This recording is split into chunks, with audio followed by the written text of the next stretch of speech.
Now let's begin. The smell of antiseptic and industrial floor cleaner hit Grant right the moment he stepped through the front door of his own house. His wife Caroline only deep cleaned when she was anxious or guilty about something. He'd been traveling for 18 hours, Dubai to New York to Hartford, and every muscle in his body ached for his bed. But more than that, he ached to see his son. "Tommy," Grant called out, dropping his luggage in the foyer. The house was too quiet. Usually, by now, he'd hear the electric whir of Tommy's wheelchair, the excited sounds his 7-year-old son made when Grant came home. Tommy had cerebral palsy that affected his motor control and speech, but his mind was sharp as a tack. He communicated through a tablet device, and his teachers said he was reading at a 5th grade level. Caroline emerged from the kitchen, her blonde hair pulled back severely, wearing the expression she used when she was about to deliver bad news and pretend it was good. Behind her, her mother Cecilia Alexander appeared like a shadow, thin-lipped and straight-backed in her St. John knit suit. "Grant, you're home early." Caroline's voice was flat. "My meeting wrapped up ahead of schedule." "Where's Tommy?" Cecilia stepped forward, her pearl necklace catching the light. "Sit down, Grant. We need to discuss some changes we've made." Grant felt his jaw tighten. "What changes? Where's my son?" "Don't be dramatic," Cecilia said, walking to the leather chair she'd claimed as her own ever since moving into their guest house 6 months ago after Grant's father-in-law died. "We've enrolled Thomas in a new facility, a place that can actually handle his needs." The words landed like physical blows. Grant looked at Caroline, who wouldn't meet his eyes. "You moved our son to a new school without discussing it with me?" "The Westridge Center," Caroline said, lifting her chin. "It's 3 hours upstate. They specialize in children with severe disabilities. He'll live there during the week, come home on weekends." Grant's blood ran cold. "You sent our 7-year-old son to live in a residential facility 3 hours away while I was overseas for 5 days?" "Someone had to make a decision," Cecilia interjected. "You're never here, Grant. You're always running off to consult for this company or that government agency. Caroline can't be expected to handle everything alone. I work to provide for this family." And Tommy's school was fine. His teachers loved him. He had friends. He was making progress. "He was making a spectacle of himself," Cecilia snapped. "And of this family. Do you know what it's like for Caroline to face the other mothers at pickup when he's making those noises he makes? The stares, the pity? We're the Alexanders. We have a reputation." Grant stared at his mother-in-law, seeing her clearly for perhaps the first time. The cold calculation in her eyes, the way she'd inserted herself into every decision about Tommy's care since his diagnosis 5 years ago. How she'd slowly worked on Caroline, eroding her confidence as a mother, replacing it with shame. "Caroline," Grant said quietly, turning to his wife. "Tell me you didn't sign paperwork to move our son without even calling me." She finally met his gaze, and what Grant saw there made his stomach turn. Not regret, not guilt, defiance. "I signed everything yesterday. It's done. And honestly, Grant, he'll be better off without you confusing him with all your grand plans and impossible expectations." She said it with such finality, such conviction, that Grant knew this had been planned. Timed for when he'd be out of the country, too far away to stop it. He could see Cecilia's influence in every word, every gesture. "Westridge," Grant repeated slowly, his mind already working. "The Westridge Center in Sullivan County?" "That's right," Cecilia said with a smile that made Grant want to throw something. "Dr. Helen Marsh runs it. Very exclusive. Cost is quite steep, but I've agreed to cover it from Richard's estate. Consider it our contribution to Thomas's care. Now he'll get the round-the-clock attention he needs, and you and Caroline can finally focus on your marriage. Maybe even give Thomas a normal sibling." The casual cruelty of it, the implication that Tommy was a burden, a mistake, something to be warehoused away, ignited something dangerous in Grant's chest. But he forced his face to remain neutral, even allowed himself a small smile. "Westridge," he said again. "Well, I guess that's decided then." Caroline looked suspicious of his easy acceptance. "You're not going to fight this?" Grant picked up his luggage, suddenly exhausted. "I need to shower and sleep. We'll talk later." As he climbed the stairs to their bedroom, he could feel Cecilia's satisfaction radiating behind him. She thought she'd won. They both did. And Grant was going to let them believe it for exactly as long as it took him to dismantle everything they'd built. Because Grant Bright knew the Westridge Center intimately.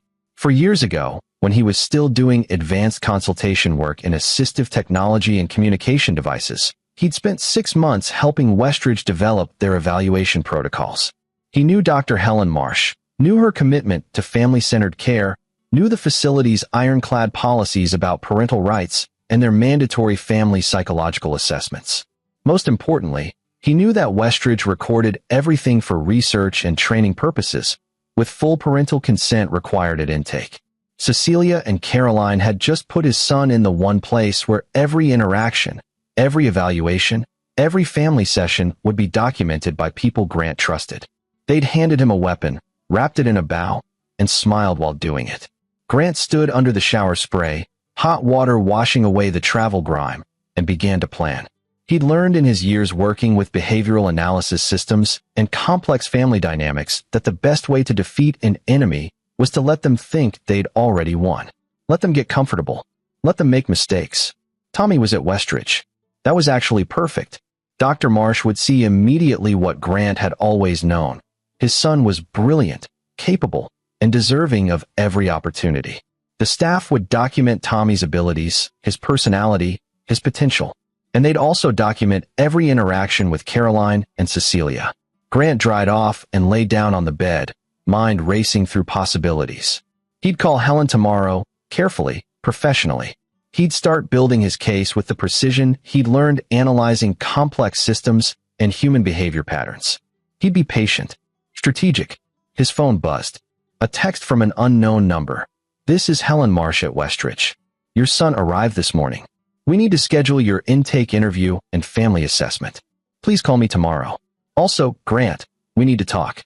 Some things aren't adding up here." Grant allowed himself a real smile this time. The game was already beginning, and his opponents had no idea they were playing. Tommy's bedroom was exactly as he'd left it: adaptive equipment, communication tablet on the charging station, walls covered with drawings Tommy had made using eye-tracking software. Grant stood in the doorway at dawn, coffee in hand, looking at the empty space where his son should be sleeping. His phone showed 6:47 a.m. when it rang. Helen Marsh's name appeared on the screen. "Helen, thank you for calling so early." "Grant, I'm breaking about 15 protocols talking to you before the official intake, but I need you to understand something. Your son arrived here yesterday with only his grandmother and mother. The grandmother did all the talking. She presented paperwork showing sole educational and medical custody, stated you were frequently absent and uncooperative with treatment recommendations." Grant's grip tightened on his coffee mug. "That's fabricated. I've never been anything but involved in Tommy's care. I assumed as much. Your name is on every medical release, every school document Tommy brought with him. More importantly, I remember you, Grant. I remember the man who spent 6 months developing communication protocols because he believed every child deserved a voice, regardless of their physical limitations. That man wouldn't abandon his son. What exactly did Cecilia tell you?" Helen's voice carried carefully controlled anger. She painted a picture of a father who treated his son's disability as a personal failure, who pushed Tommy too hard, who refused to accept his limitations, who made the family dynamics toxic with unrealistic expectations. She positioned this placement as a rescue mission. And you believed her? Not for a second. Which is why I'm calling. Grant, our intake protocol requires both parents to complete separate psychological assessments and interviews within the first week of placement. It's policy, no exceptions. Cecilia claimed you'd refuse, that you'd signed off on this placement but wouldn't participate in ongoing care. She lied. I was overseas when this happened. I came home to find my son gone, and my wife telling me it was already done. Silence on the other end of the line. Then, I need you to come to Westridge today. Not tomorrow, not next week. Today, before they have time to build a counter-narrative. Bring every document you have showing your involvement in Tommy's care, every medical appointment, every school meeting, every therapy session. Can you do that?" Grant was already moving toward his home office. "I'll be there by noon." "One more thing," Helen said quietly. "Tommy's scared, Grant. He keeps asking for you on his tablet. He's not the child they described at all. He's bright, engaged, trying to communicate with everyone. But he's 7 years old, and he doesn't understand why his father isn't here." The pain in Grant's chest was physical. "Tell him I'm coming. Tell him I didn't know where he was, but I'm coming." After Helen hung up, Grant sat at his desk and pulled out the filing cabinet where he kept copies of everything related to Tommy. 5 years of documentation. Every diagnosis letter, every IEP meeting summary, every therapy progress note.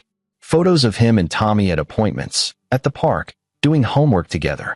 Grant had learned early that when you had a disabled child, you documented everything because you never knew when someone would question your competence as a parent. He'd never imagined he'd need this protection from his own wife. Grant spread the documents across his desk, organizing them chronologically. A pattern emerged that he'd been too close to see before. 6 months ago, right after Cecilia moved into the guest house following her husband's death, Caroline had started canceling couples therapy. She'd stopped forwarding Tommy's school emails to Grant. She'd begun making unilateral decisions about Tommy's care during the weeks Grant traveled for work. Grant pulled out his laptop and started a timeline.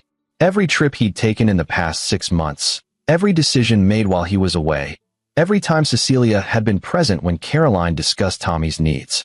The manipulation was textbook. Isolate the target, control information flow, create a narrative where Grant was the problem. His office door opened. Caroline stood there in her robe, eyes narrowed. "Who were you talking to at this hour?" "Work," Grant said easily, not looking up from his laptop. "Project in Singapore has questions." "You're going back overseas already?" "Later this week." "What?" He met her gaze, keeping his expression neutral. Caroline's jaw worked like she wanted to say something, but was stopping herself. "Finally, Mother thinks we should start looking at couples counseling. She knows an excellent therapist." "Of course she does," Grant said. "I'm actually fine with that. But first, I need to go to Westridge. The facility requires both parents to complete intake interviews. They called this morning to schedule." The color drained from Caroline's face. "That's not. Mother said she handled everything. Apparently Westridge has mandatory policies about parental involvement. We both need to go up there, complete assessments, tour the facility with Tommy. It's standard procedure." Grant stood, gathering his documents into a briefcase. "I'm heading up there this afternoon. Do you want to come with me, or should I go alone?" "I'll talk to Mother first." Caroline practically fled from the room. Grant listened to her footsteps running down the hall, heard the urgent knocking on the guest house door. Within minutes, he heard raised voices. Caroline's panicked, Cecilia's sharp and commanding. They were scrambling, trying to figure out how to maintain control of a situation that was slipping away from them. Grant's phone buzzed with a text from his older brother, Jeremy Bright. "Heard Caroline's mother moved in with you guys. Everything okay?" Jeremy lived 2 hours away, worked as a prosecutor in the district attorney's office. They'd grown up close, but had drifted apart after Grant married Caroline. The Alexanders didn't encourage family connections with the Brights. They considered Grant's middle-class background unsuitable, tolerated only because Grant made good money and had elite professional connections. Grant replied, "Need to talk to you soon. Can you take a personal day tomorrow? Important. Done. Come by tonight if you need." Laura's asking about Tommy. Laura was Jeremy's wife, a special education teacher who'd always adored Tommy and had been quietly furious about the way Cecilia treated him. Grant made a decision. He'd need allies for what was coming, people who could be trusted, who had professional credibility. He texted back, "Tonight. Don't tell anyone I'm coming." By the time Grant finished packing his briefcase, Cecilia was knocking on his office door. She entered without waiting for permission, her face arranged in what she probably thought was a reasonable expression. "Grant, Caroline tells me you're planning to drive to Westridge today. That's unnecessary. I can handle the administrative details. Both parents are required, Cecilia. It's facility policy." "Yes. Well, I'm sure they can make an exception. I've already established a relationship with Dr. Marsh. Helen Marsh and I worked together 4 years ago," Grant said, watching Cecilia's carefully maintained composure crack. "I helped develop some of their assessment protocols. She's expecting me at noon." Cecilia's eyes went cold. "I see. How convenient that you failed to mention this connection before." "You failed to mention you were moving my son 3 hours away before doing it," Grant countered. "So I guess we're both full of surprises." "Your son," Cecilia said with a thin smile, "is exactly where he needs to be. Away from your constant pushing, your refusal to accept his limitations, your anger at having a defective child." "Finish that sentence," Grant interrupted, his voice deadly quiet. "And you'll regret it. My son is not defective. My son is brilliant and capable and deserving of every opportunity in life. If you or anyone else in this house believes otherwise, then you don't belong anywhere near him. Cecilia drew herself up. Caroline is his mother. She has every right to make decisions about his care. If you try to interfere with this placement, if you try to turn Westridge against us, I'll make sure every family court judge in this state knows about your anger issues, your absences, your inability to accept reality. Document it, Grant said. I encourage you to try. After she left, slamming the door behind her, Grant sat back down at his desk. His hands were shaking, not from fear but from rage held in check. Cecilia had just made a critical mistake. She'd threatened him, revealed her willingness to lie in court, all while Grant's phone was recording in his pocket. He'd set up the recording app that morning, voice-activated, constantly saving to the cloud. Every conversation in this house from this point forward would be documented. If Cecilia wanted to play dirty, Grant would bury her in evidence. He texted Helen, "Change of plans. I need to know, does Westridge record the intake interviews?" Her response came immediately. "Everything's recorded for training and research purposes." Both parents signed consent at the start. What? Because I think my mother-in-law is about to provide us with a very interesting performance. Grant arrived at Westridge at exactly noon, having driven the 3 hours through beautiful upstate New York countryside that he couldn't appreciate. His mind was racing through scenarios, possibilities, potential outcomes. The facility was impressive, a converted estate property with modern additions, acres of accessible gardens, state-of-the-art equipment visible through windows. Helen Marsh met him in the parking lot, a tall woman in her 50s with steel-gray hair and sharp intelligence in her eyes. They shook hands formally, both aware that this interaction would be recorded by the security cameras. "Mr. Bright, thank you for coming so promptly.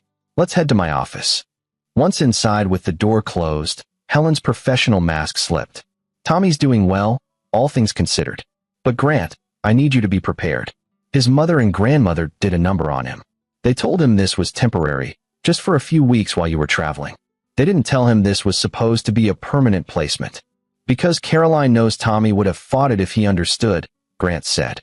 "She manipulated him the same way she manipulates everything else." Helen pulled up a video file on her computer. "This is from yesterday's arrival interview. Watch." The screen showed Tommy in his wheelchair, his communication tablet in his lap, Caroline sitting beside him looking uncomfortable, and Cecilia dominating the conversation. Helen's voice from off-screen asked Tommy questions, but before Tommy could use his tablet to respond, Cecilia interrupted. "He can't really communicate complex thoughts," Cecilia said on the recording. "The device is more for simple requests. Yes, no, bathroom, that sort of thing." On the screen, 7-year-old Tommy's face showed clear frustration.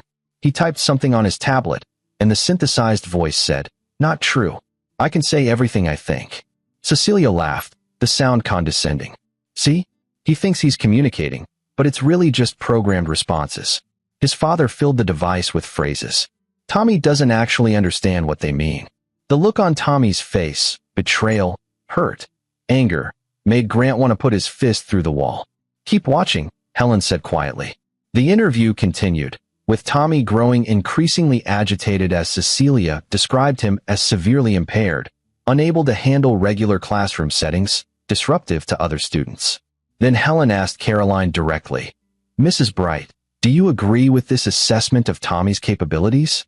Caroline had hesitated, and in that pause, Grant could see her struggling. For a moment, he thought she might push back, might defend their son. Instead, she said, "My mother has more experience with these things than I do. I trust her judgment." "And Tommy's father? What's his perspective?" "Grant refuses to accept reality," Cecilia interjected. "He treats Thomas like a normal child, pushes him into situations where he's bound to fail, then gets angry when the inevitable happens. It's been very damaging to Thomas's self-esteem and to the family dynamic." Helen stopped the video. "Now watch Tommy's response to that." She advanced to a section where Tommy was alone with a staff member, being shown his room.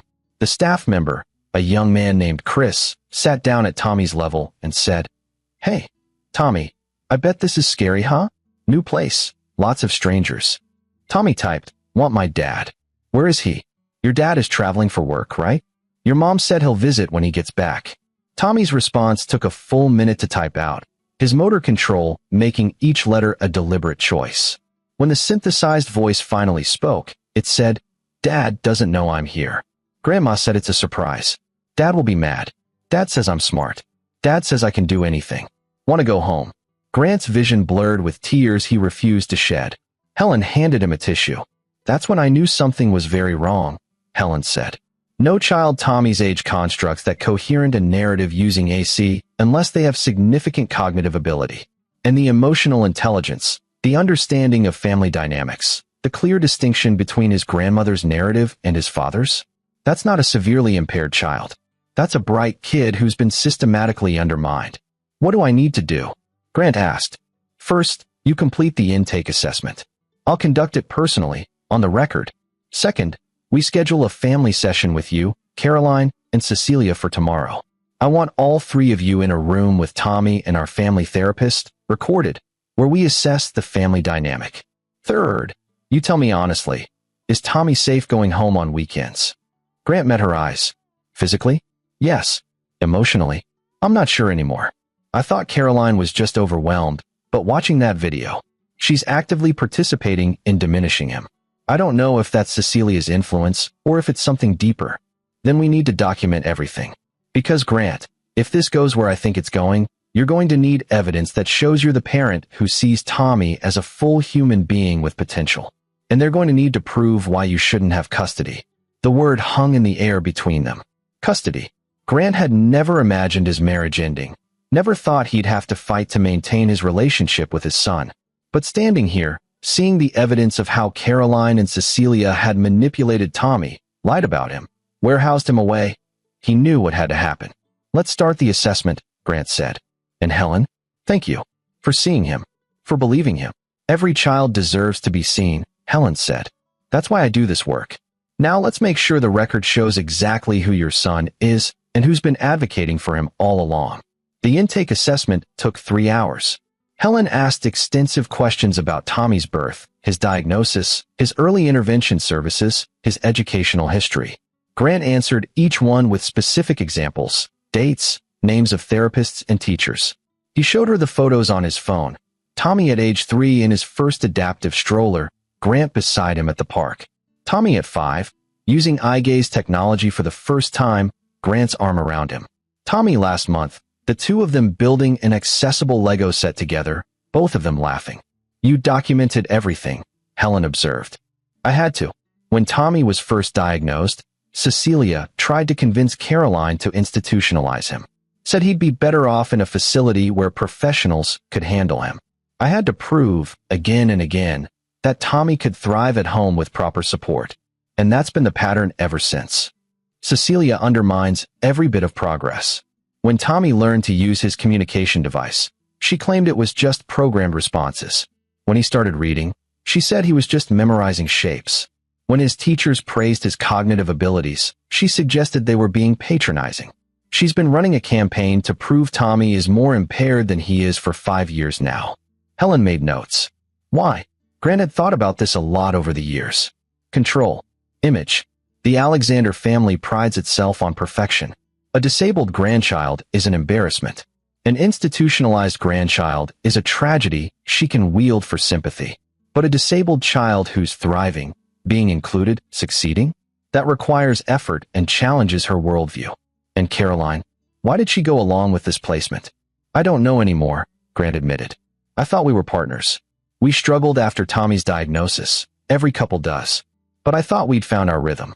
Lately, though, since her father died and Cecilia moved in, Caroline's changed.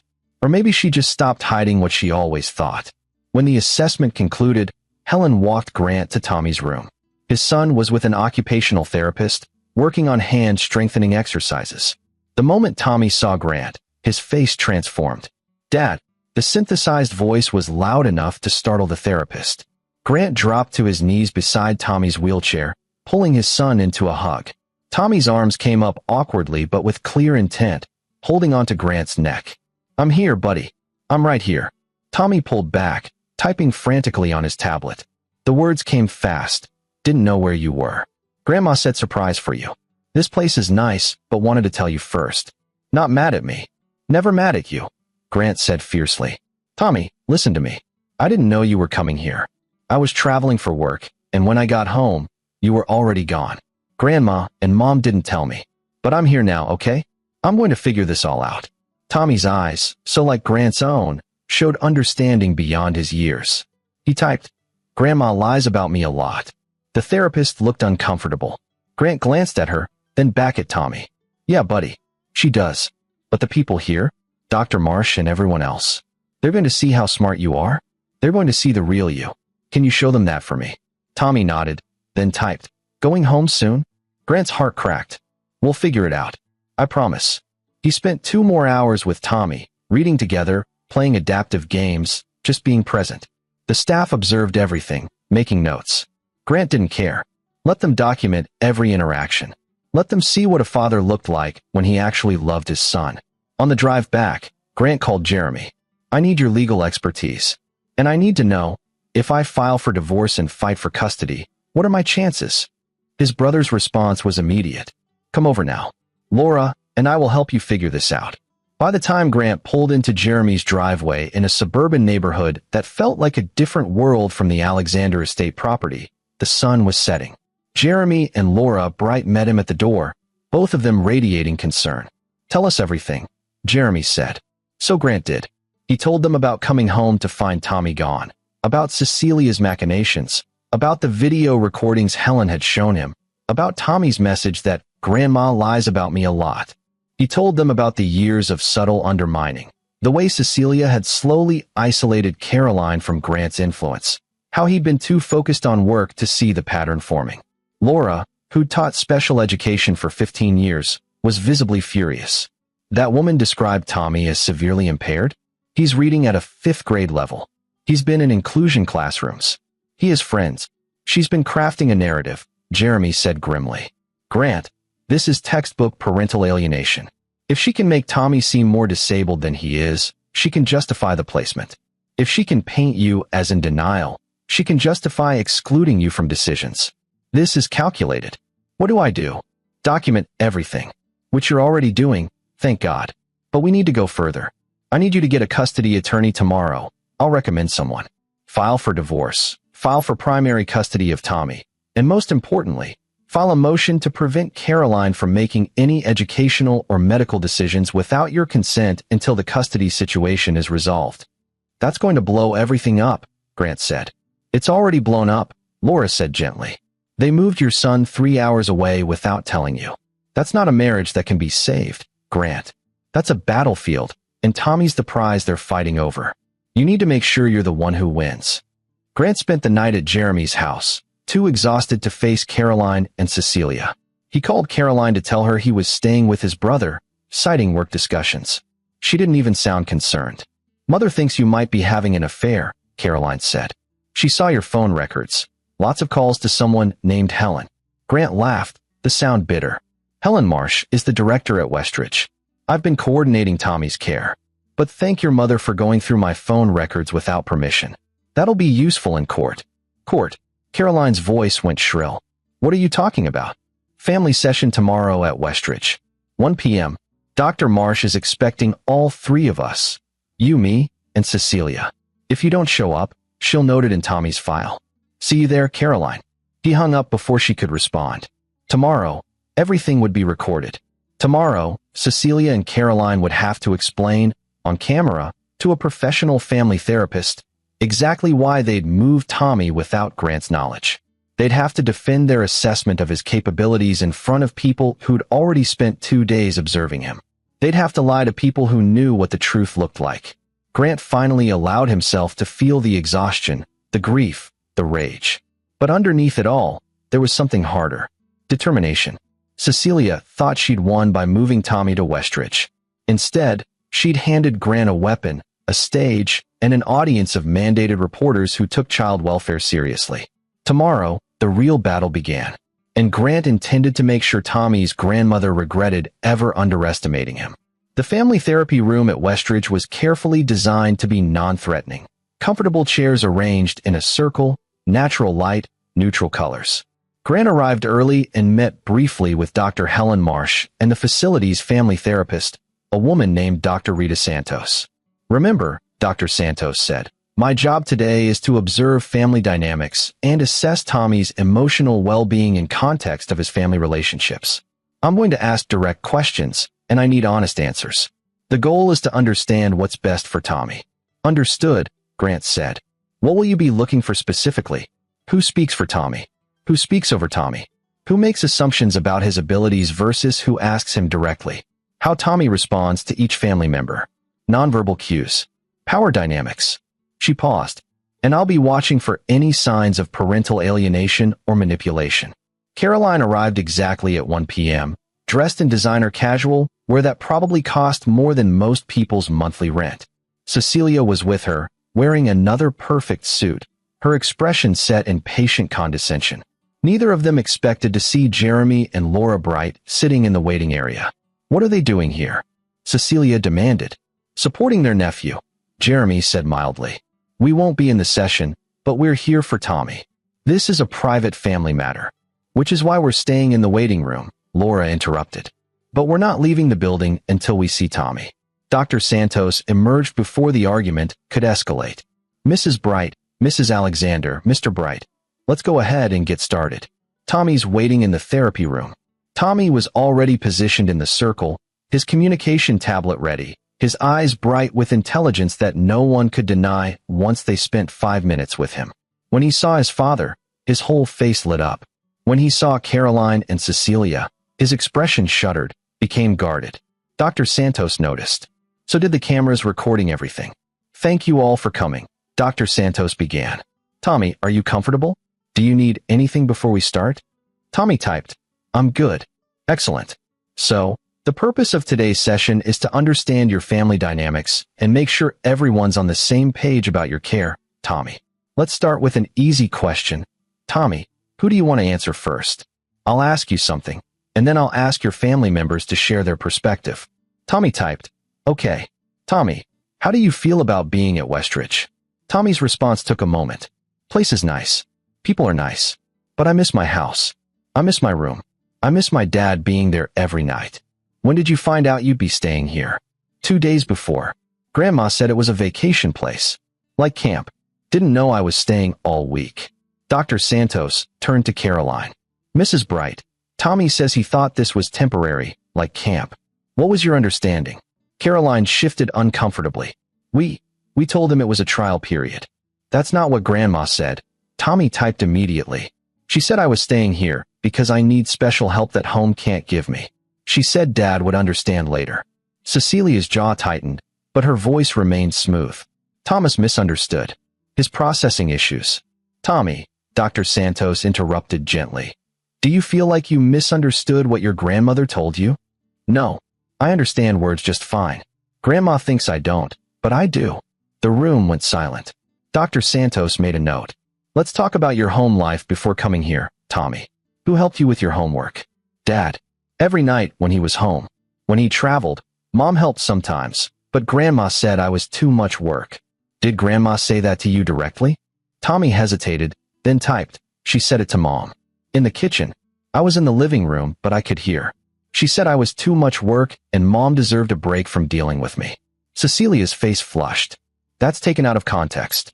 Mrs. Alexander, please let Tommy finish, Dr. Santos said. Tommy, is there more you want to share about that? Grandma says a lot of things about me when she thinks I can't hear. She tells people at church that I'm nonverbal, but I can talk with my tablet. She tells the neighbors that I don't understand anything, but I do.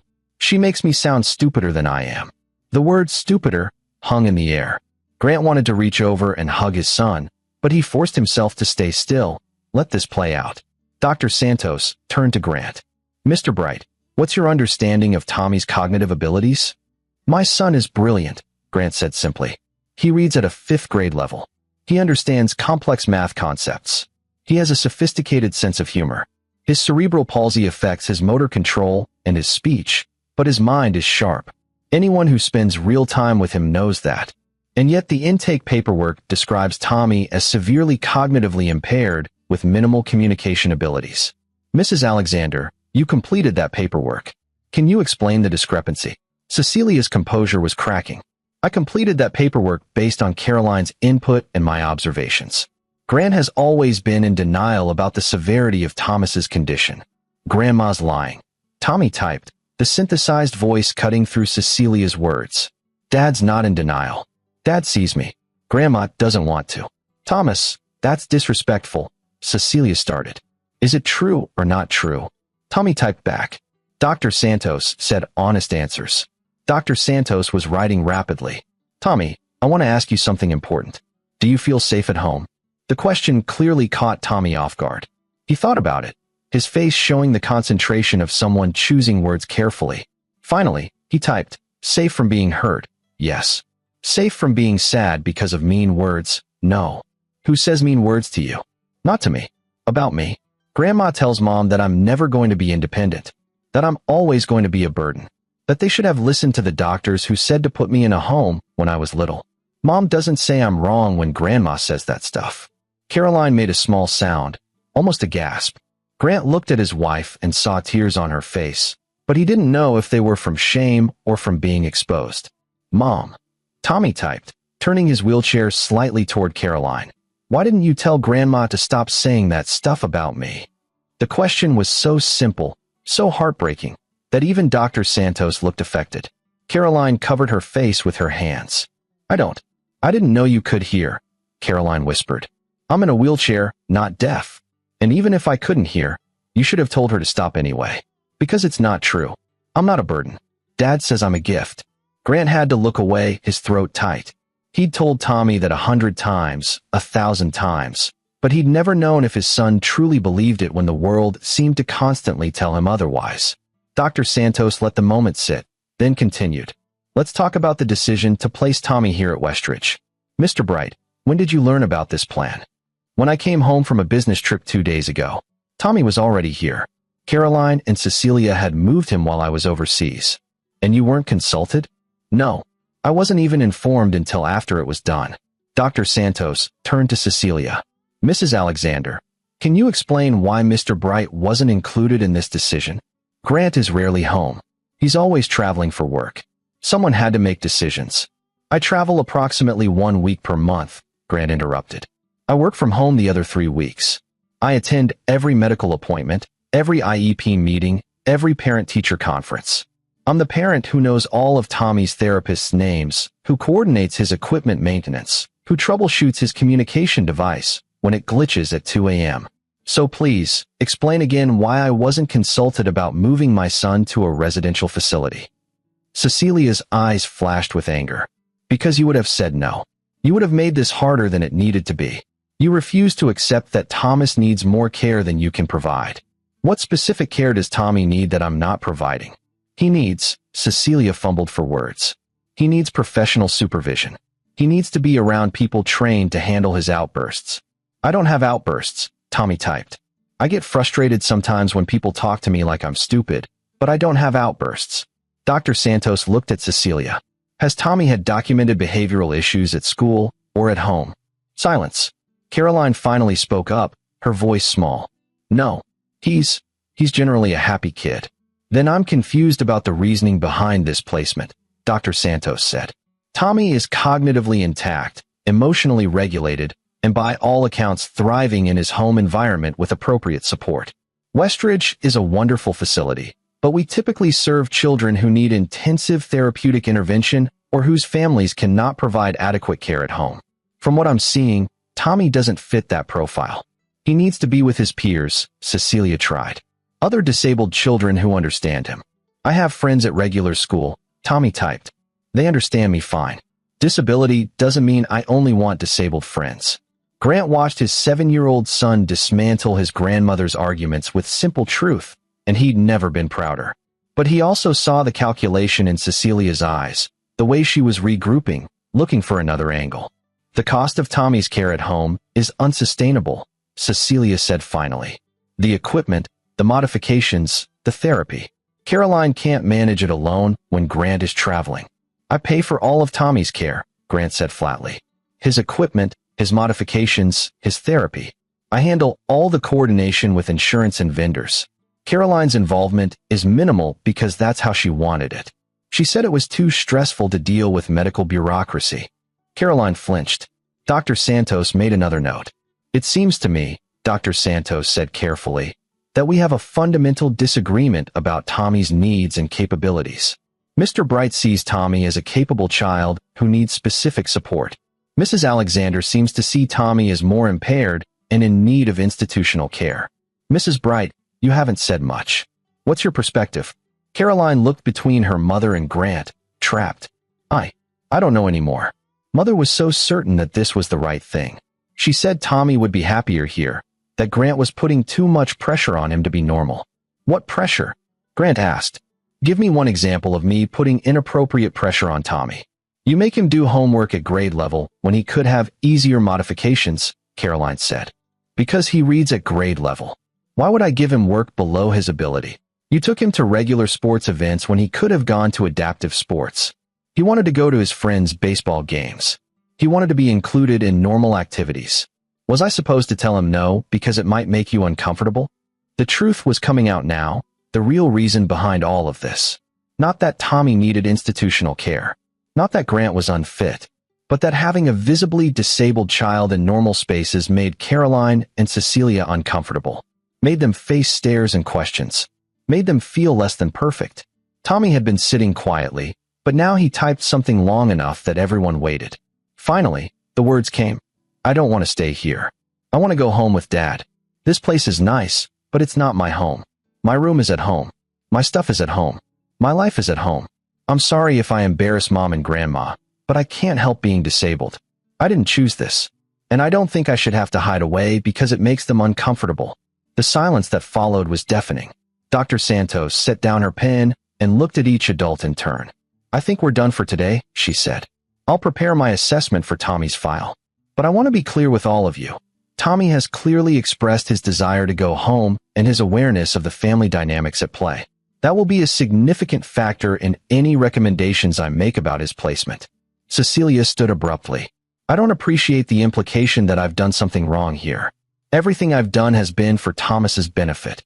Grandma, Tommy typed, and something in the way the synthesized voice said it made everyone stop. Please just stop.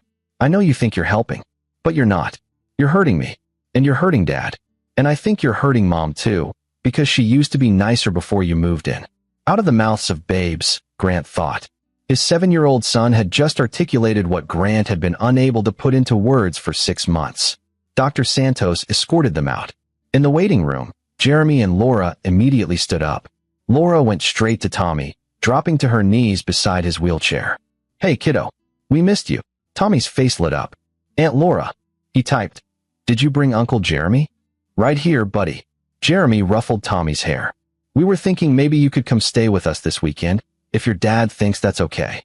Grant met his brother's eyes and saw the offer for what it was, a safe space for Tommy while Grant dealt with the legal fallout. That sounds great. Tommy, would you like that? Yes.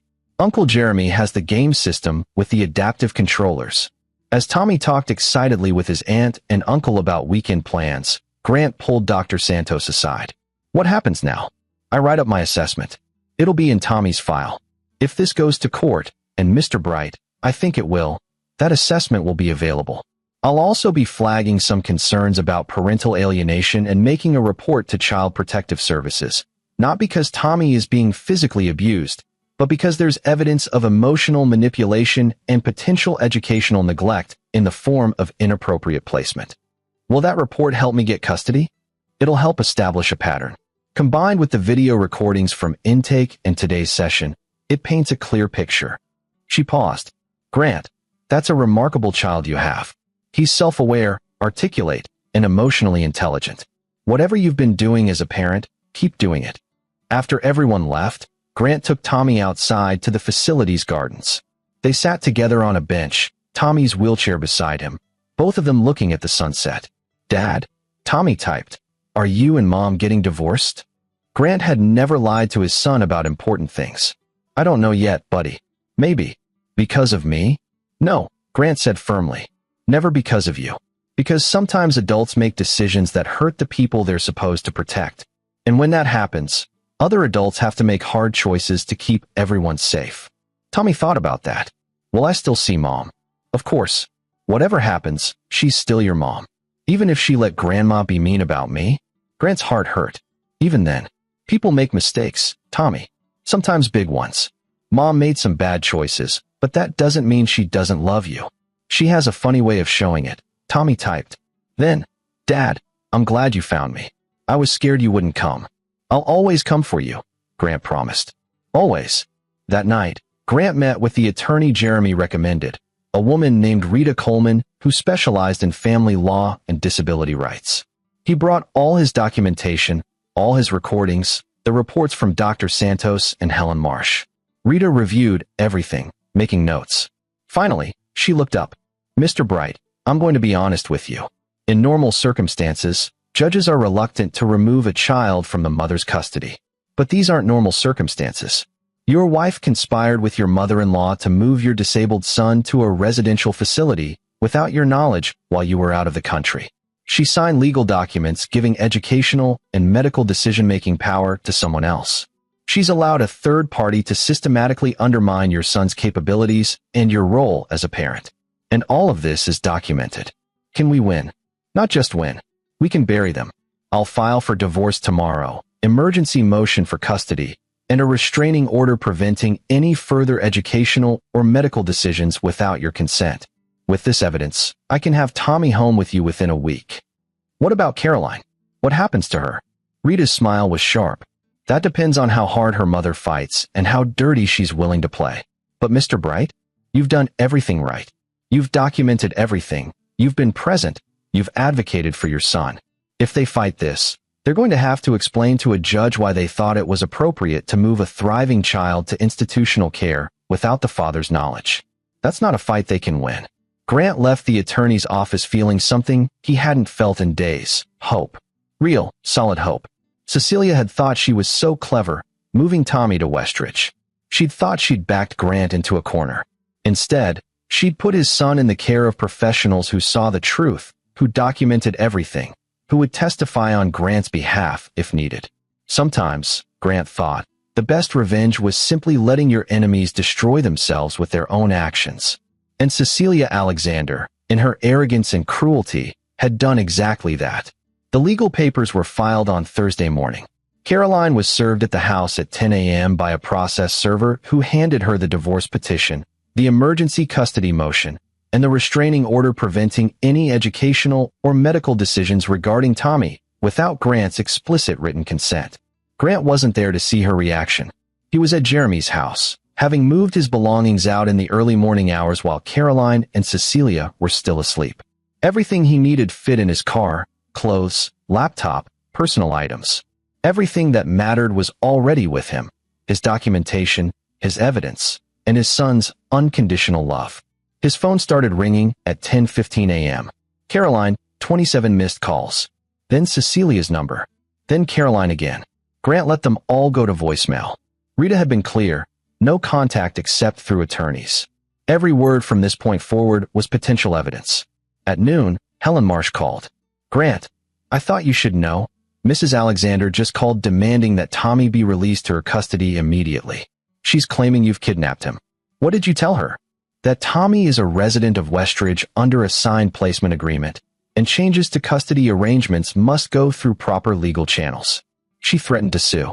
I told her to have her attorney contact our legal department. She did not take that well. Grant could imagine. Cecilia Alexander was used to getting her way through force of personality and family money. Being told no by people who couldn't be intimidated must be infuriating. How's Tommy? Honestly, he's been happier these past 2 days than he was when he first arrived. He's engaged with his therapy, laughing with the staff, showing off his reading skills. It's like a weight has been lifted. Grant, I know residential placement is supposed to be about giving kids specialized care, but in Tommy's case, I think it's giving him space from a toxic family dynamic. That's going to change soon. Rita's pushing for emergency custody within the week. Good. Keep me posted. And Grant, whatever you're planning, I hope it involves making sure that woman never has unsupervised access to Tommy again. The comment surprised him. Helen was usually so professional. You really don't like Cecilia, do you? I've been doing this work for 25 years, Helen said. I've seen a lot of difficult family situations. But there's a difference between parents who are struggling and parents who are cruel. Cecilia Alexander looks at your son and sees an embarrassment to manage. That's not love. That's narcissism. And narcissists don't suddenly develop empathy when confronted with their behavior. They just get better at hiding it. After they hung up, Grant sat in Jeremy's backyard with his brother, both of them drinking coffee in the afternoon sun. "You doing okay?" Jeremy asked. "I'm about to blow up my entire life. My marriage is ending. I'm fighting for custody of my son, and I'm about to make an enemy of one of the wealthiest families in the state. So no, not really okay. But Tommy will be okay. That's what matters. Is it always this ugly?" Divorce. Jeremy, who'd prosecuted enough family violence cases to know the worst of humanity, shook his head. Not always. Some people manage to split amicably, put their kids first, act like adults. But when there's a power imbalance, when one party is used to controlling everything, yeah, it gets ugly. They don't see divorce as the end of a relationship. They see it as a loss of property. Cecilia sees Tommy as property. Damaged property that reflects badly on the family brand. Then it's a good thing you're taking him away from her. Jeremy paused. "Grant, I need to tell you something. I did some digging into the Alexander family finances. Cecilia's spending patterns since her husband died are concerning." "How so?" "She's been moving money around. Large amounts. Richard Alexander's estate was worth about $12 million. Cecilia inherited most of it, with trusts set up for Caroline and the grandchildren.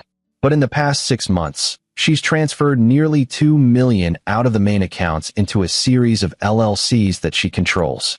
Grant sat up straighter. Why would she do that? Could be legitimate estate planning. Or she could be hiding assets in anticipation of a legal fight. If she thinks you might go after her money in a custody battle, she'd want to make it look like she has less than she does. "Can you prove it?" "Not my area of expertise, but I know a forensic accountant who could, if you want to pursue it." Grant thought about it. Cecilia had used her money as a weapon for years. The threat of cutting Caroline off, the promise of trust funds for Tommy if they did things her way, the implication that Grant couldn't provide the same lifestyle. If her finances were questionable. "Set up a meeting with the forensic accountant," Grant said. "And Jeremy? Thank you. For everything. That's what family does. Now come on, Laura's making her famous chili for dinner, and she's been stress baking all day. We have approximately 70 cookies that need to be eaten." On Friday morning, Rita called with news. Judge Paulson agreed to an emergency hearing Monday at 9 a.m. Caroline's attorney filed a counter-motion claiming you abandoned the marital home and are trying to alienate Tommy from his mother. The judge wants to hear from both parties and review the evidence before making a temporary custody decision. What are our chances? With the video evidence from Westridge? And the documentation of your involvement versus Caroline's? I'd say 80% in our favor. But Grant, you need to be prepared. Caroline's attorney is Marcus Webb. He's expensive, he's ruthless, and he specializes in high-asset divorces. He's going to paint you as an unreasonable father who can't accept his son's disabilities and who's weaponizing the legal system against a grieving widow and her daughter. Cecilia is hardly grieving. Doesn't matter. It's a narrative that plays well. Wealthy widow trying to help her struggling daughter care for a severely disabled grandchild, opposed by an absent father with a hero complex. Webb will make it sound sympathetic. Then we counter with the truth. Tommy's not severely disabled. Caroline's not struggling. She's choosing not to parent. And I'm not absent. I'm the only one who's been actually present in Tommy's life.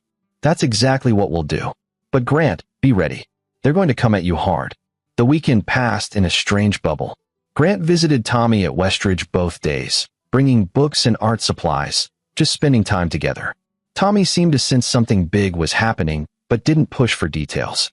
They talked about school, about Tommy's friends, about what games they'd play when Tommy came home.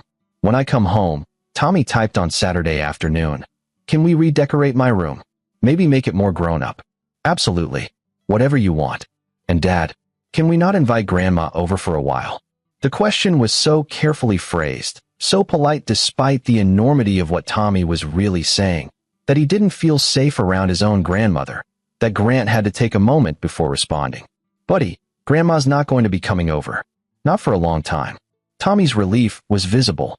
"Good. She makes everything feel bad, even when she's pretending to be nice."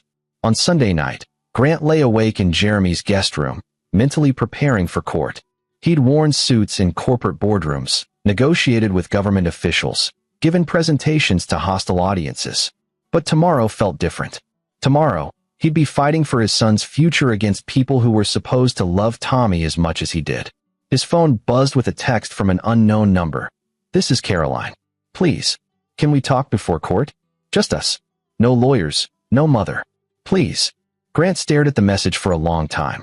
Part of him wanted to ignore it, follow Rita's instructions about no contact.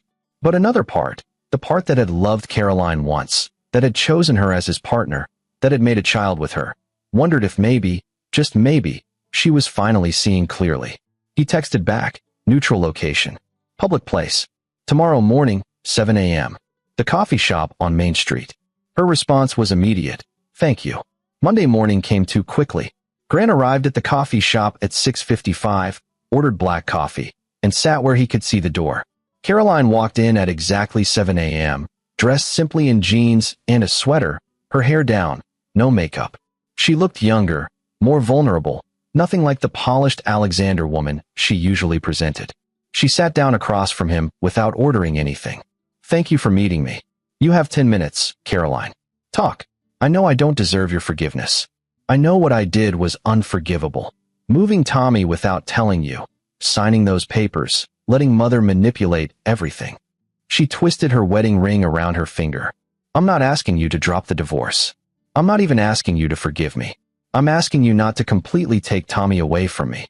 Then you shouldn't have tried to take him away from me first. I know. God, Grant, I know. I don't even know what I was. Confused? Overwhelmed? Mother was so certain she knew what was best, and after Dad died, I couldn't think straight. She made everything seem so logical, so reasonable. Tommy needs more care than we can give. You're always working. A facility would be better equipped." It all made sense in the moment. Did it make sense when you saw how scared Tommy was? When you heard him ask for me? Caroline's eyes filled with tears. "No. That's when I knew we'd made a terrible mistake. But Mother said he'd adjust, that children are resilient, that he'd thank us later. And I wanted to believe her because the alternative was admitting I'd hurt my own son. You did hurt him. You told him he wasn't good enough to live at home. You told him his disability was too much. You let your mother tell him he was broken. I know." The tears were falling now. "I watched that video from Dr. Santos. The one where Tommy says I let Grandma be mean about him. And he's right. I did. I've been letting her undermine him for 5 years because it was easier than standing up to her. Because some part of me..." She broke off, covering her face. "Some part of you what?" "Some part of me resented him," Caroline whispered.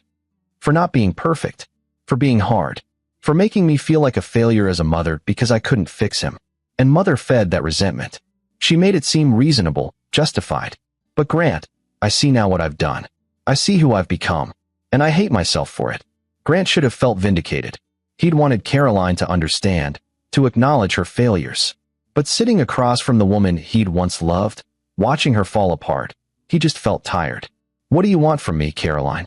I want you to have primary custody. I want Tommy to live with you. But please, please don't cut me out completely. Let me have visitation. Let me try to rebuild what I've destroyed. I'll go to therapy. I'll set boundaries with Mother. I'll do whatever the court requires. Just don't take my son away forever. Tommy deserves better than a mother who resents him. I know. And I'm going to work every day for the rest of my life to become the mother he deserves. But Grant, I'm begging you, don't use the legal system to punish me by taking away my chance to try." Grant sipped his coffee, thinking. Rita would tell him to show no mercy, to push for full custody with minimal visitation. Every custody attorney would say the same. But Grant wasn't fighting for revenge. He was fighting for Tommy's well-being. "Here's what's going to happen," he said finally. "I get primary physical and legal custody. All major decisions about Tommy's care, education, and medical treatment go through me. You get supervised visitation, supervised by someone I trust, not your mother. Until you complete a parenting program focused on disability awareness and prove you can put Tommy's needs first. Your mother gets no unsupervised access to Tommy until he's old enough to decide for himself if he wants a relationship with her." Caroline nodded quickly. "Yes, all of that. I'll agree to all of it. And one more thing. You tell your attorney that you're not going to fight the custody arrangement. You tell your mother that you're done letting her control your life and your son's life. If I see any sign that Cecilia is still pulling strings, all visitation stops immediately. I will. I promise. Don't promise me, Caroline. Promise, Tommy." Because he's the one you hurt. He's the one you need to make this right with. Caroline stood up, looking more resolute than Grant had seen her in years. I'm going to tell Marcus Webb to withdraw the countermotion. And I'm going to tell Mother that I'm moving out of the house, getting my own place, and if she wants any kind of relationship with me going forward, she needs to respect my boundaries, which include not interfering with Tommy's custody arrangement. Grant watched her leave, and for the first time in weeks, he felt something shift. Maybe not hope exactly, but possibility. The possibility that Caroline could change, could become the mother Tommy deserved. It wouldn't happen overnight, and it would require work, but the fact that she was willing to try mattered. At 9 a.m., Grant sat in family court with Rita Coleman on his right and Jeremy in the gallery behind him. Caroline sat across the aisle with Marcus Webb, and notably, Cecilia was nowhere to be seen. Judge Paulson, a woman in her 60s with sharp eyes and the demeanor of someone who didn't tolerate nonsense, reviewed the paperwork. I've read both motions and the evidence provided. Before we proceed, I understand there's been a development. Marcus Webb stood. Your Honor, after discussion with my client, Mrs. Caroline Bright has decided to withdraw her countermotion and agrees to the custody arrangement proposed by Mr. Bright. We've drafted a consent agreement for the court's review. The judge looked surprised but pleased. Mrs. Bright, you understand that this agreement gives your husband primary physical and legal custody of your son, with you receiving supervised visitation pending completion of a parenting program? Caroline stood. Yes, Your Honor. I understand. And I agree. My son's well-being is more important than my pride. Judge Paulson reviewed the consent agreement, made a few notes, then signed it. Very well. The agreement is entered. Mr. Bright, you have primary custody of Thomas Bright effective immediately. Mrs. Bright, you'll work with the court-appointed supervisor to establish a visitation schedule. I'm also ordering family therapy for all parties, including Thomas, to ensure we're supporting his emotional needs through this transition.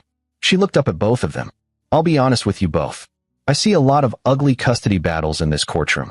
Parents who weaponize their children, who care more about winning than about what's best for the kids. This isn't that. Mrs. Bright, I commend you for putting your son's needs first. Mr. Bright, I commend you for being willing to allow continued maternal contact despite what must have been a very painful betrayal. Thomas is lucky to have at least one parent who always kept his best interests at heart, and potentially two if Mrs. Bright follows through on her commitments. After court, Rita pulled Grant aside. You know you could have gotten everything, right? Full custody, minimal visitation, the works. Why did you let her off easy? Because Tommy loves his mother, even if she's hurt him. And because maybe, if she does the work, she can learn to be the parent he deserves. Taking away all hope of that doesn't help Tommy. It just makes me vindictive. Rita smiled. You're a better person than most of my clients. Let's hope Caroline proves worthy of that generosity. Grant drove straight to Westridge. Helen Marsh met him in the lobby with a smile. I heard the news. Congratulations. Thanks to your documentation and Dr. Santos's assessment. We couldn't have done this without Westridge. We document because it's good practice. But Grant, I'm glad it helped. When do you want to take Tommy home? Is today too soon? Helen laughed. Let me get his discharge paperwork started. And Grant, bring him back for outpatient therapy. He's made good progress here, and I'd like to continue supporting his development. Absolutely. When Tommy saw Grant walking toward his room, he lit up. But when Grant said, Hey buddy, ready to come home?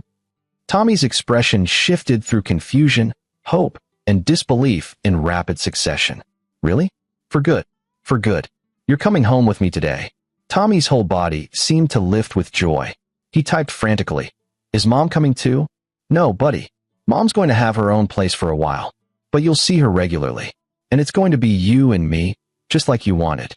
And Grandma. Not for a long time. Maybe not ever, depending on how things go. Tommy thought about that, then typed. I'm sad about Mom. But I'm happy about everything else. Is that okay? Grant pulled his son into a hug. That's absolutely okay.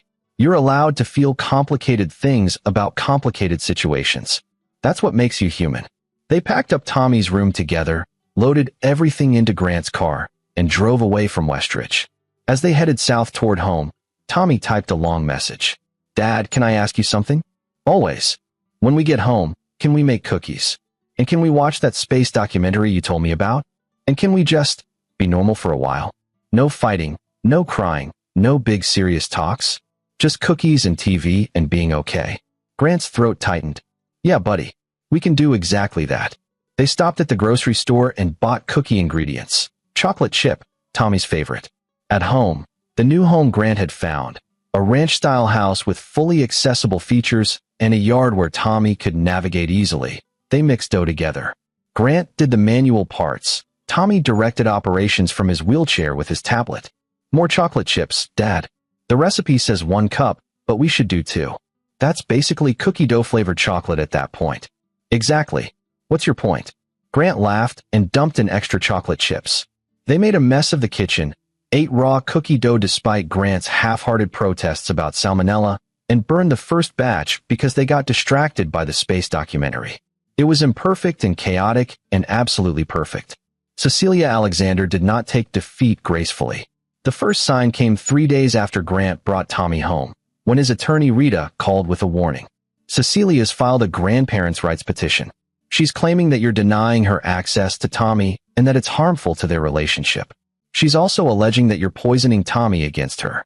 Grant, who was helping Tommy with homework at the kitchen table, felt his blood pressure spike. She has no relationship with Tommy to harm. She spent 5 years undermining him. I know, and that's what we'll argue. But Grant, she's hired an attorney even more expensive than Marcus Webb. Victor Kane. He's known for taking scorched earth approaches to family law cases. This isn't going to be easy. What does she want? Unsupervised visitation every weekend and joint decision-making authority on Tommy's medical and educational needs. Grant laughed, the sound bitter. She wants custody by another name. Essentially, yes. The hearing is in 3 weeks. We need to prepare. After hanging up, Grant found Tommy watching him with worried eyes. Was that about Grandma? Yeah, buddy. She wants to be able to see you every weekend. Tommy's response was immediate. No, I don't want that. Even if it means we have to go to court again. Tommy typed for a long moment, choosing his words carefully. Grandma never made me feel good about myself. She always made me feel like I was broken and wrong. I don't want to spend every weekend feeling broken and wrong. I'm not broken, Dad. You taught me that. But Grandma doesn't believe it. Then we'll fight it. But Tommy, you might have to talk to the judge about how you feel. Would you be okay with that? Tommy nodded. If it means Grandma can't force me to see her, I'll talk to 100 judges. Over the next 3 weeks, Grant worked with Rita to build their case. They had Dr. Santos's assessment from Westridge, documentation of Tommy's progress, and most importantly, they had Tommy's own voice.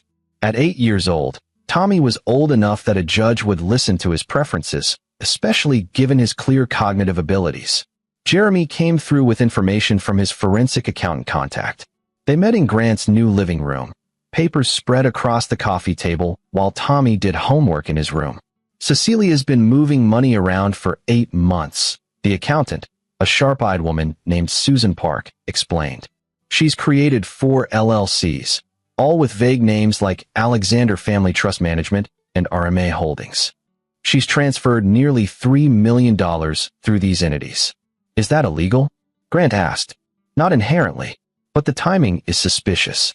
It started right after her husband died, accelerated 6 months ago when she moved in with you and Caroline, and peaked last month right before you filed for divorce. She's also made several large cash withdrawals, $50,000 here, $75,000 there. Cash is hard to trace. Jeremy leaned forward. What would someone use cash like that for? Could be anything. Legitimate business expenses, charitable donations, or... Susan paused meaningfully. Payments to people you don't want showing up in bank records. Grant's mind raced. Like what? Private investigators? Someone to sabotage my custody case? Or doctors willing to write reports stating Tommy is more impaired than he is? Or therapists willing to testify that you're psychologically unfit? Or people to dig up dirt on you? Susan pulled out another document. I also found something interesting. Cecilia made a $100,000 payment to a company called Riverside Consulting Services 2 weeks before Tommy was moved to Westridge. What's Riverside Consulting? On paper, it's a healthcare consulting firm. But I did some digging. The owner is a man named Dr. Marcus Raymond. He's a licensed psychologist, but his license is under review for ethical violations. Specifically, for providing biased expert testimony in custody cases. Grant felt cold. She paid someone to write a psychological assessment of me? That would be my guess. And given the timing, she probably has a report ready to present at the grandparents' rights hearing. A report that makes you look unstable, unfit, dangerous. Rita, who'd been listening intently, spoke up. If we can prove she commissioned a fraudulent psychological evaluation, that's grounds for sanctions. Possibly even criminal charges for fraud. Susan, can you trace that payment definitively? Already did. Bank records show the transfer from one of Cecilia's LLCs to Riverside Consulting. I also found email correspondence between Cecilia and Dr. Raymond discussing concerns about Thomas's father and documentation needs for legal proceedings. How did you get her emails? Grant asked. Susan smiled. I didn't. Her attorney did, as part of discovery for the divorce case. They're required to turn over financial records and communications related to Tommy's care. Cecilia's attorney probably didn't read them carefully enough to realize what she'd documented. Jeremy whistled. She just handed you the weapon to destroy her credibility. Question is, Rita said, do we use it now at the grandparents' rights hearing, or do we save it for the divorce proceedings? Grant thought about it. We use it now. We end this once and for all. I don't want to spend the next 5 years fighting Cecilia in court. I want Tommy to be able to grow up without her shadow hanging over him. Then we'll need Tommy to testify, Rita said. Grant, I know you don't want to put him through that. I'll do it. Tommy's voice, synthesized but clear, came from the hallway. He wheeled into the room, his expression determined. I heard what you were talking about, and I'll talk to the judge, because Grandma needs to know she can't buy her way into controlling my life. Grant had never been more proud and more heartbroken at the same time. His 8-year-old son shouldn't have to testify against his own grandmother. But Tommy was right. This needed to end. The grandparents' rights hearing was held in the same courtroom where Grant had won custody. Judge Paulson presided again, and she looked distinctly unimpressed as Cecilia's attorney, Victor Kane, made his opening statement about a loving grandmother being cruelly denied access to her only grandchild. Mrs. Alexander has been instrumental in Thomas's care since his diagnosis, Kane argued. She's provided financial support, emotional support, and practical help to a struggling family. To deny her the right to maintain a relationship with her grandson is not only cruel, but harmful to Thomas's well-being. Rita's response was surgical. Your Honor, Mrs. Alexander has been instrumental in Thomas's care the way a wrecking ball is instrumental in construction. She spent 5 years systematically undermining Thomas's confidence, denying his capabilities, and pushing for institutional placement. The documentation will show that Mrs. Alexander's interest in Thomas has nothing to do with his well-being and everything to do with control. King called Cecilia to the stand first. She was perfectly dressed, perfectly composed, playing the role of grieving widow and concerned grandmother. She testified about her late husband's love for Tommy, her own commitment to his care, the sacrifices she'd made to support Caroline in raising a disabled child. I only want what's best for Thomas, Cecilia said, dabbing at her eyes with a tissue. I've loved that boy since the day he was born. Grant has turned him against me, told him lies. Mrs. Alexander, Rita interrupted during cross-examination. You referred to Westridge as a special facility when you moved Thomas there. Can you describe what you told the intake coordinator about Thomas's capabilities? Cecilia hesitated. I provided an honest assessment of his limitations. You described him as severely cognitively impaired, minimally communicative, and unable to function in regular educational settings. Is that an honest assessment of a child reading at 5th grade level? The reading level is inflated. Grant pushes him beyond his actual abilities. Do you have any educational or psychological training that would qualify you to assess whether Thomas's reading level is inflated? I've observed him for 8 years. That's not what I asked. Do you have training? No, but... And when you described Thomas to Dr. Marsh at Westridge, you stated that his communication device was programmed with simple responses and that Thomas didn't understand what the phrases meant. Were you present when Thomas's AAC device was programmed? No. Have you ever asked Thomas's speech therapist about his communication abilities? I didn't need to. I could see. Mrs. Alexander, yes or no? Have you consulted with any of Thomas's therapists or teachers about his actual capabilities? Cecilia's composure was cracking. Grant handled all of that. Because you weren't interested in Thomas's actual progress. You were interested in maintaining a narrative that he was more impaired than he is. What? I wasn't, that's not. Rita pulled out a document. This is an email you sent to your daughter 4 months ago. Quote, Thomas will never be independent. We need to plan for long-term institutional care.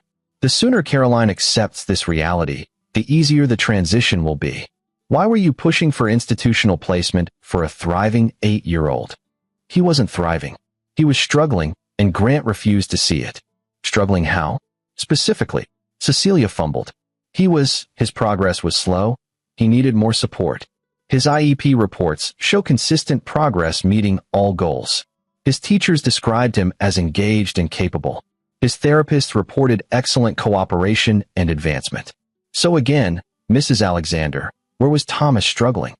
The silence stretched. Judge Paulson leaned forward. Mrs. Alexander, answer the question. He struggled with being normal, Cecilia finally said, her voice sharp. He struggled with fitting in. Every time we went out in public, people stared.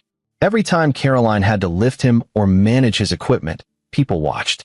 He was a spectacle, and it was affecting the entire family. Rita let that sit for a moment. So when you say Thomas was struggling, you mean you were embarrassed by his disability? That's not what I said. It's exactly what you said. You found Thomas's visible disability embarrassing, and you wanted him placed in a facility where you wouldn't have to deal with public reactions. That's not about Thomas's well-being. That's about your comfort. Kane objected, but the damage was done. Cecilia's real motivation was now on record.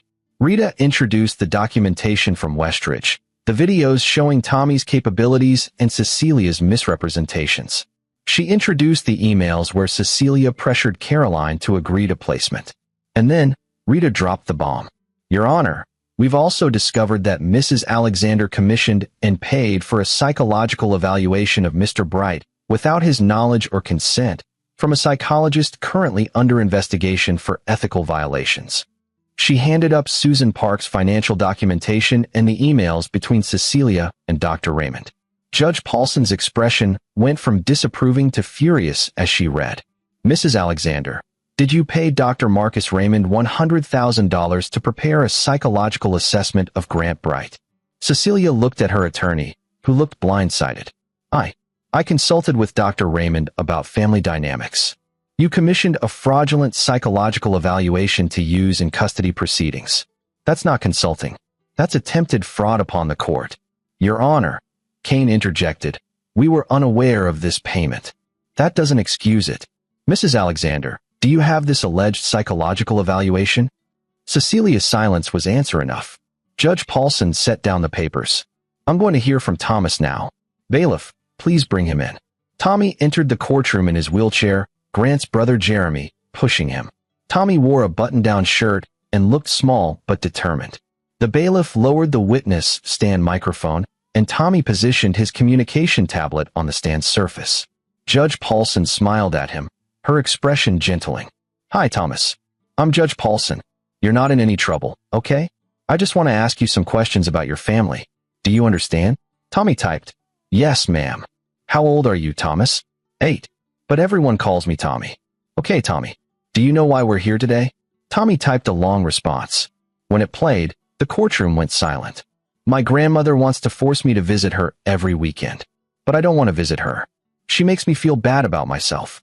She tells people I'm more disabled than I am. She tells my mom that I'm a burden. She tried to put me in a home where I'd live all the time instead of with my dad. I'm here because I want to tell you that I don't want to see my grandmother. She's mean, and she lies, and she doesn't love me the way I actually am. She only likes the idea of me if I was different. Judge Paulson's eyes were suspiciously bright. That's very clearly stated, Tommy. Can you tell me about your dad? Tommy's face lit up. My dad is the best person I know. He never treats me like I'm broken. He helps me do everything I want to do. He reads with me and plays games with me and takes me places even when people stare. He tells me I can do anything if we find the right way to do it. He makes me feel like being disabled doesn't mean being less. My dad loves me exactly how I am. And your mom? Tommy's expression became more complicated. My mom made mistakes. She let Grandma convince her I needed to go away. But I think maybe she's trying to fix it. I'm mad at her, but I don't hate her. I just need time. What about your grandmother? Tommy's response was immediate. I don't trust her. She smiles at me, but says mean things about me when she thinks I can't hear. She hugs me, but tells my mom I'm too much work. Everything she does feels fake. I don't want to spend weekends with someone who makes me feel like I have to apologize for existing. The synthesized voice delivered the words without emotion, but the meaning was devastating. Cecilia sat rigid in her chair, her face white. Judge Paulson asked a few more questions about school, about friends, about what Tommy wanted for his future. Tommy answered each one thoughtfully, demonstrating the cognitive abilities Cecilia had denied he possessed. When Tommy wheeled out of the courtroom, Judge Paulson turned back to the attorneys. I've heard enough. Mrs. Alexander's petition for grandparents' rights is denied. Furthermore, I'm ordering supervised visitation only if and when Tommy requests it, which may be never. Mrs. Alexander, you commissioned fraudulent evidence, misrepresented your grandson's disabilities, and prioritized your own comfort over his well-being. Those are not the actions of a loving grandmother. Those are the actions of a manipulative person who views her grandchild as an object to control. Cecilia stood abruptly. Your Honor, you can't. I can and I am. This hearing is concluded. Mr. Bright, take your son home. Mrs. Alexander, I strongly suggest you reflect on your behavior before attempting any further legal action, because if you come before me again with this kind of documented misconduct, I'll refer the matter to the State Bar for investigation into your attorney's conduct, and possibly to law enforcement regarding fraud. Outside the courtroom, Grant found Tommy with Jeremy and Laura. Tommy looked drained but relieved. Did I do okay? He typed. Grant pulled him into a hug. You did perfect. You were brave and honest, and I'm so proud of you. Is Grandma going to leave us alone now? I think so, buddy. I really think so. They were walking to the parking garage when Cecilia appeared, Victor Kane beside her. Grant, please. Can we talk? There's nothing to talk about, Cecilia. I'm still Tommy's grandmother. You can't just cut me out. Watch me. Grant kept walking. I could appeal. I could take this further. Grant turned back, his voice cold. You could. And I could release to the media all the evidence of your fraud, your manipulation, and your financial irregularities. Your late husband's business partners might be very interested in what you've done with his estate. The society page might enjoy knowing that the Alexander family matriarch commissioned fraudulent psychological evaluations. Your choice. Cecilia's face went through several expressions before settling on impotent rage. You'll regret this. No, Grant said. I really won't. Tommy, say goodbye to your grandmother. Tommy typed one word, goodbye. They left Cecilia standing in the parking garage, her attorney looking uncomfortable beside her. As they drove away, Tommy typed a long message. Dad, do you think Grandma will ever understand that she was wrong? I don't know, buddy. Some people can't see past their own needs and expectations. But here's what I know. You don't have to wait for her to understand. You can move on, grow up, become whoever you want to be, with or without her approval. Her limitations don't have to limit you. Tommy thought about that. I feel bad for her. Being that mean all the time must be exhausting. Grant laughed, surprised by his son's empathy. Yeah, buddy. I bet it is. 3 months later, Grant stood in Tommy's new classroom, watching his son present a project to his third-grade class. Tommy had designed an adaptive game controller using simple coding and modifications to an existing device. His presentation explained the problem. Many games weren't accessible to people with motor control issues. His solution, remapping buttons and adding alternative input methods, and his demonstration, playing a video game using eye tracking and voice commands. The other kids asked questions. Tommy answered each one with patience and expertise. His teacher, a young woman named Mrs. Patterson, beamed with pride. After school, Grant met Caroline at a coffee shop, their monthly check-in as mandated by the custody agreement. She'd completed the parenting program, moved into her own apartment, and was slowly rebuilding her relationship with Tommy through supervised visits. He's doing amazing, Caroline said, showing Grant photos from last weekend's visit. She'd taken Tommy to an adaptive rock climbing gym, both of them in harnesses, both of them laughing. He climbed to the top of the wall. Grant, I never knew he could do something like that. He can do lots of things if he's given the chance. I know. I'm seeing that now. She paused. Thank you for not giving up on me. For letting me have another chance with him. I didn't do it for you. I did it for Tommy. He deserves a mother who sees him. I'm working on it. Every day. Caroline pulled out an envelope. I wanted you to have this. It's a letter I wrote to Tommy, but I'm not ready to give it to him yet. I'm using it in therapy, working through everything I did wrong. But I want you to keep it, just in case something happens to me, so he knows I understood what I did and that I was sorry." Grant took the letter, tucking it away. "Are you okay?" "That sounds ominous." "I'm fine. Just realistic about the fact that actions have consequences. Mother's not speaking to me. The family's ostracized me for betraying them by agreeing to the custody arrangement. I've lost most of my friends. Starting over at 35 is hard. But you're doing it." "Yeah, I am." She smiled, and it was the first genuine smile Grant had seen from her in years. "It's weird. I have so much less than I did 6 months ago. But I'm happier. Lighter. Like I've been carrying this heavy thing for years, and I finally put it down. That thing was your mother's expectations. And my own shame about Tommy. And my fear of being less than perfect." Caroline looked down at her coffee. "The Alexander family is big on appearances. Being perfect, looking perfect, hiding anything that might make us seem weak. Tommy's disability shattered that illusion, and instead of adjusting my worldview, I tried to hide him away so I could maintain the lie. That was monstrous." "Yeah," Grant agreed. "It was. But you're facing it now. That counts for something." They talked for another hour, carefully rebuilding something that wasn't quite friendship but was no longer adversarial. When they parted, Grant felt something unexpected, hope that maybe Caroline would find her way back to being the woman he'd once loved, even if they could never go back to being married. At home, Tommy was doing homework at the kitchen table, Jeremy helping him with math word problems. Grant's brother had become a regular presence, stopping by several times a week, being the uncle Tommy deserved. "Dad," Tommy called out when Grant entered. "Uncle Jeremy says he'll take me to the baseball game this weekend if you say it's okay. The stadium has adaptive seating and captioning for the announcements." "Sounds great, buddy." After Jeremy left, Grant and Tommy settled in for their evening routine. Dinner, reading time, Tommy's physical therapy exercises, then a show they both liked about space exploration. Ordinary moments that felt extraordinary because they'd been so close to losing them. "Dad," Tommy said during a commercial break, "do you think I'll ever walk?" It was a question Tommy rarely asked, had learned not to ask because too many adults gave him false hope or condescending pity. But Grant had always tried to give honest answers. "I don't know.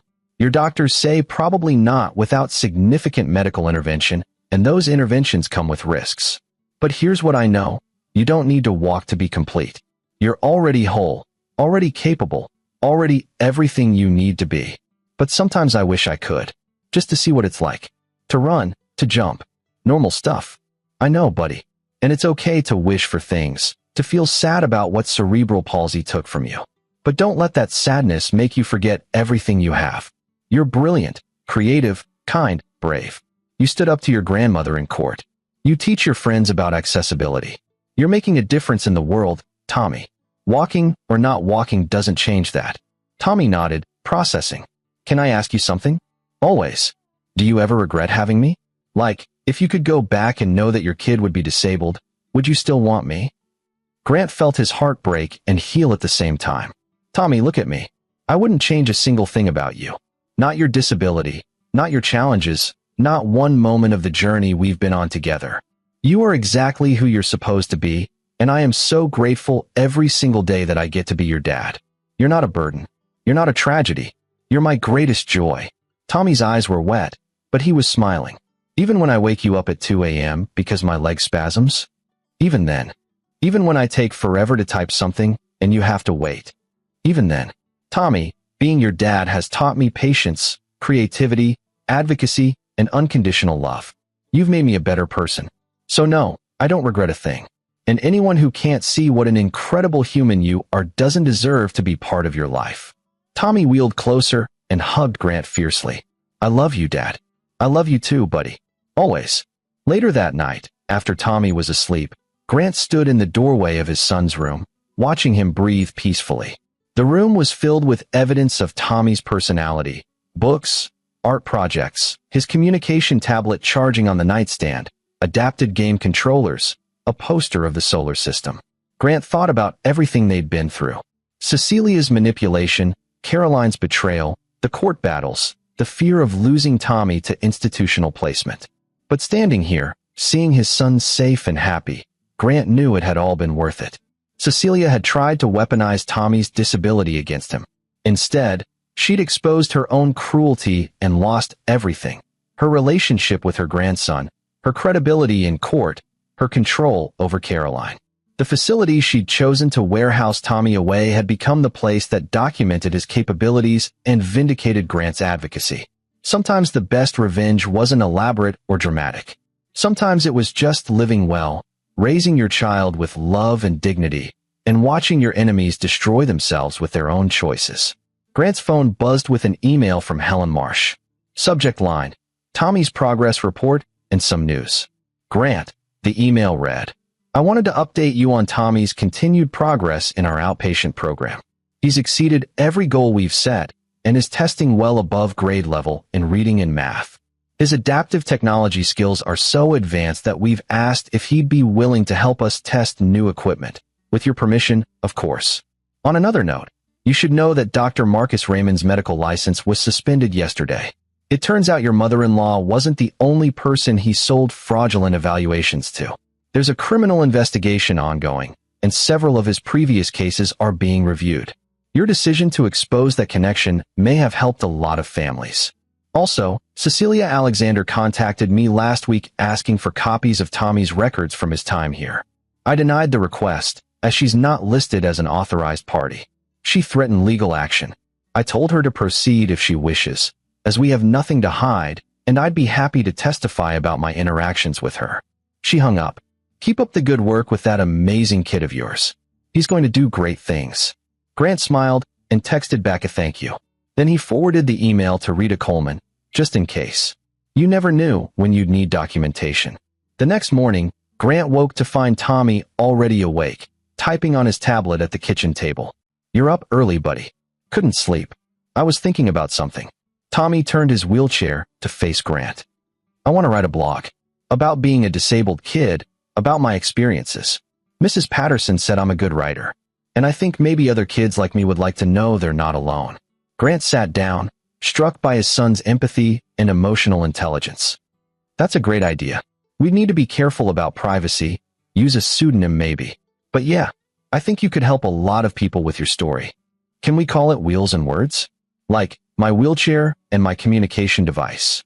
Perfect. Let's set it up this weekend. Over the following months, Tommy's blog gained followers. Other parents reached out, other disabled kids, teachers looking for perspective.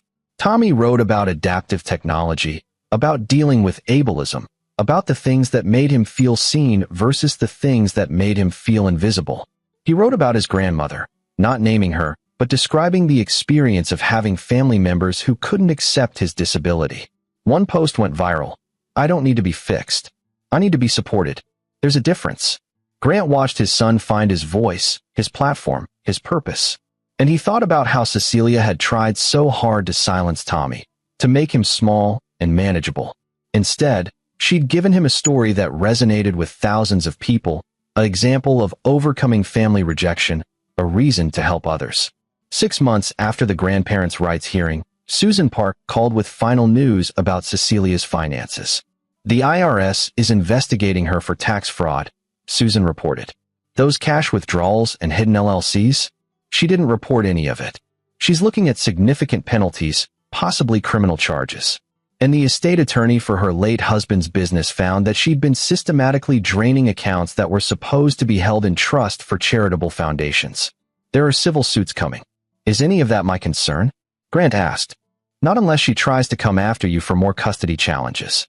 But Grant, between the tax fraud, the civil suits, and the criminal investigation into Dr. Raymond's activities where she's named as a co-conspirator, Cecilia is going to be busy defending herself for years. She won't have time or resources to bother you and Tommy. Grant thanked Susan and hung up. He probably should have felt vindicated, triumphant even. But mostly he felt tired. Cecilia had built her own trap and walked into it. He hadn't had to do anything except document the truth and protect his son. On Tommy's 9th birthday, they threw a party at the Adaptive Recreational Center, rock climbing, wheelchair basketball, a gaming tournament with all accessible equipment. Tommy's friends from school came, kids with and without disabilities, all of them just being kids together. Caroline showed up with a thoughtful gift and stayed to help supervise, earning small smiles from Tommy. Jeremy and Laura were there, along with Helen Marsh and some of the staff from Westridge who'd become friends. Cecilia was not invited and did not attend. As Grant watched Tommy laughing with his friends, using his communication device to trash talk during the gaming tournament, he realized this was what victory looked like. Not his ex-mother-in-law in handcuffs or his ex-wife groveling. Just his son, happy and thriving and surrounded by people who saw him for who he was. That night, after everyone had left and Tommy was asleep, Grant pulled out Caroline's letter. He'd never opened it, kept it sealed in his desk drawer. But tonight, he felt ready. Dear Tommy, it began. By the time you read this, I hope I've already told you all of these things in person. But just in case I haven't, just in case I lose my courage or lose my chance, I need you to know. I was wrong. About everything. About you, about your capabilities, about what you deserve from a mother. I let fear and shame and your grandmother's manipulation convince me that your disability was something to hide, to fix, to apologize for. I tried to make you smaller so I could feel more comfortable. That was unforgivable. You are not broken. You never were. Your cerebral palsy is part of you, but it doesn't define you. You are brilliant, creative, brave, and kind. You are everything a mother could hope for in a son. And the fact that I couldn't see that I let your grandmother convince me otherwise, is my greatest failure. Your father saw you from day one. He advocated for you, believed in you, fought for you when I was too weak to do the same. He's the parent you deserved. I'm trying to become that parent too, but I know I have years of damage to undo. I'm sorry, Tommy, for every time I made you feel less than. For every time I let your grandmother speak poorly of you. For moving you to Westridge without telling your father. For not being strong enough to stand up for you when you needed me most. I hope someday you can forgive me. But even if you can't, know that I see you now. All of you. And I'm in awe of the person you're becoming despite my mistakes, not because of anything I did. You deserve better. You deserve better. And I'll spend the rest of my life trying to give you that. Love, Mom. Grant folded the letter back up, feeling something complicated for Caroline. She'd hurt Tommy, betrayed their family, made terrible choices. But she was facing those choices now, doing the work, trying to change. That took courage too. Maybe that was the real lesson in all of this. People could change if they chose to. Caroline chose to face her failures and grow. Cecilia chose to double down on her cruelty and control. And Grant, he chose his son. Every time, in every way. That's what being a parent meant. In his room, Tommy slept peacefully, surrounded by birthday gifts and evidence of a life filled with love and possibility. Outside, the world was full of challenges he'd have to face. Ableism, barriers, people who wouldn't see his worth. But he'd face them with his father beside him, teaching him that disability didn't mean defeat, that different didn't mean less, and that sometimes the people who tried to diminish you ended up destroying themselves instead. Grant returned the letter to his desk drawer, turned off the lights, and went to bed. Tomorrow was a new day, with new opportunities for Tommy to shine and prove to the world exactly what 8 years of unwavering parental advocacy could build. And somewhere across town, Cecilia Alexander sat in her empty mansion, surrounded by lawyers and legal documents, facing the consequences of a lifetime spent trying to control and diminish others. The facility she'd chosen to warehouse her grandson away had become the instrument of her downfall. Tommy's voice, which she'd tried to silence, had echoed in a courtroom and sealed her defeat. Her own actions, documented and preserved, had destroyed her credibility and exposed her cruelty. She tried to trap Grant by moving Tommy to Westridge. Instead, she trapped herself with her own machinations. And there was a beautiful, perfect justice in that. Sometimes you didn't need elaborate revenge. Sometimes you just needed to let the truth speak for itself and let your enemies destroy themselves with their own poison. Grant fell asleep thinking about Tommy's blog post that had gone viral. I don't need to be fixed. I need to be supported. It was a lesson Cecilia had never learned. But Tommy had learned it. Caroline was learning it. And together, they'd all move forward. Some toward growth and healing, others toward the consequences of their choices. And in the end, that's exactly how it should be. This is where our story comes to an end. Share your thoughts in the comments section. Thanks for your time. If you enjoy this story, please subscribe to this channel. Click on the video you see on the screen, and I will see you there.